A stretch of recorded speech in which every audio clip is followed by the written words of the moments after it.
బీహార్ విషయానికి వద్దాం. బీహార్ లో రెండో విడత పోలింగ్ చాలా జోరుగా సాగుతోంది. ఓటర్లు ఉత్సాహంగా తరలి వచ్చి ఓటు వేస్తున్నారు. పోలింగ్ బూత్లన్నీ కలకలలాడుతున్నాయి. ఉదయం 11 గంటల వరకు 31.38% పోలింగ్ నమోదైంది.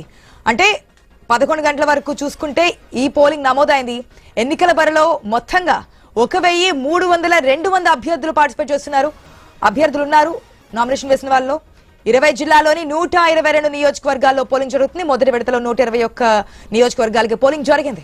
మొత్తం 3,70,13,356 మంది ఓటర్లు ఉన్నారు. 45,399 పోలింగ్ బూత్లను ఏర్పాటు చేశారు అధికారులు.